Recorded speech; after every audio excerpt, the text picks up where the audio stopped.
The world of mobile technology is one of the fiercest competitive markets ever. In the quest to stand out from the pack, some companies make bold moves and succeed brilliantly. Others are more meek and fade into the unexceptional background.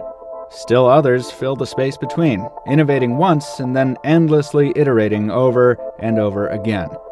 Then there are those that just screw it all up, thanks to choices that are either too bold, too meek, or just plain old absolutely insane. These are the products that fall flat on their face. They're not to be mocked, but the lessons they teach should certainly be remembered. 1 in 10 smartphones sold globally last quarter was an iPhone.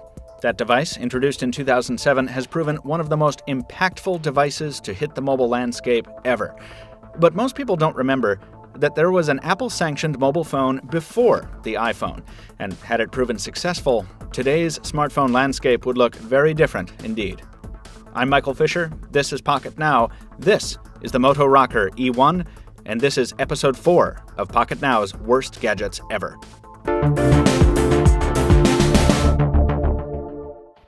The Moto Rocker E1 debuted in the fall of 2005, a world where feature phones still reigned supreme, and smartphones were devices for geeks and people who worked too hard. Even in that low expectations environment, though, the E1 almost immediately failed to impress.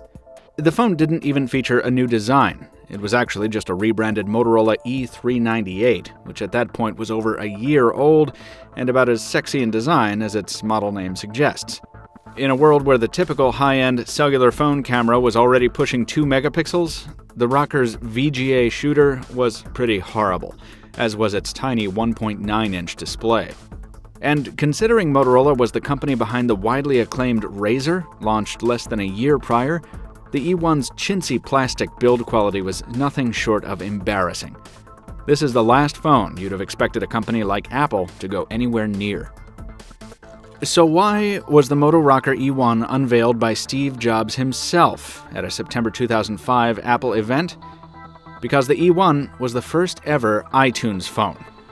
That's right, this cheap plastic bar of soap is the great-great-great-great-great-granddaddy of the modern iPhone. But that doesn't mean that Apple was necessarily excited about the product, and judging from the audience reaction at the unveiling, neither was the technology press. Warning, what you're about to see is severely underwhelming, and given Steve Jobs' tone, it's pretty clear that he knows it. The phone is made by Motorola. We have designed the iTunes client and worked with them to integrate it into the phone. It's called a Motorola Rocker, R-O-K-R, and it's a pretty cool phone. Call back later. Yeah, I'll talk to you later. Thanks, bye. So I go there and I just resume my music right back to where it was. Well, I was supposed to resume my music right back to where it was.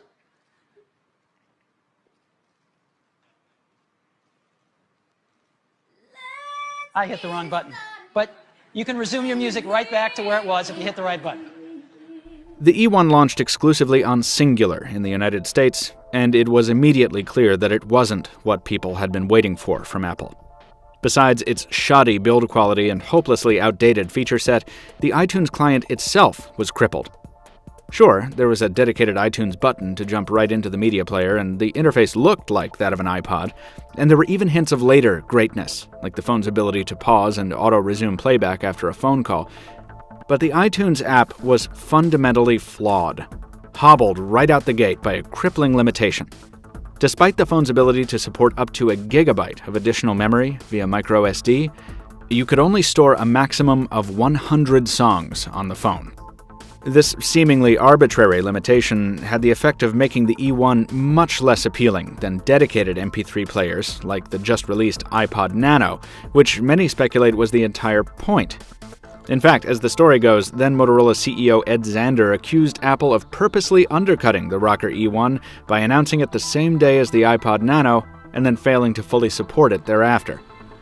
But whether these accusations carry any water is irrelevant. At $249 on contract, the rebadged feature phone with sluggish software, USB 1.0, and a 2.5mm headphone jack was never going to set the world on fire, no matter how many celebrities showed up in its commercials, or how intriguing its disco club sidelighting may have appeared to some buyers. The E1 delivered a user experience so bad that one review written at the time said even if I bought one, I would still use an iPod to play music, because it simply gives a superior music playing experience.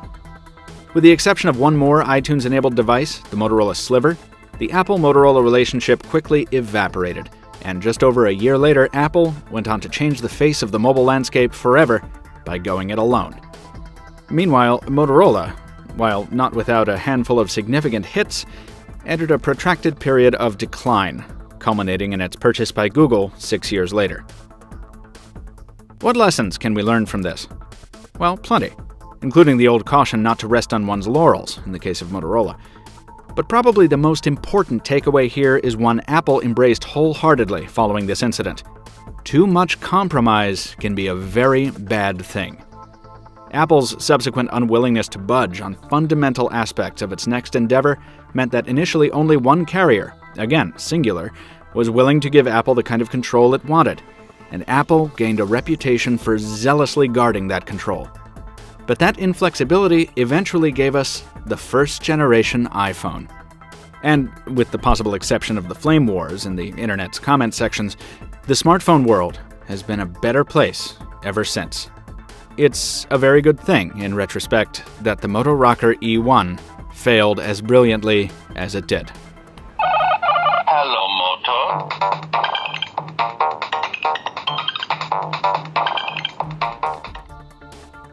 Do you remember the Rocker E1, or its iTunes-packing sequel, the Motorola Sliver? Did you own either one? If so, drop us a line down in the comments or pay us a visit at the Nostalgia section of the Pocket Now forums and tell us your story.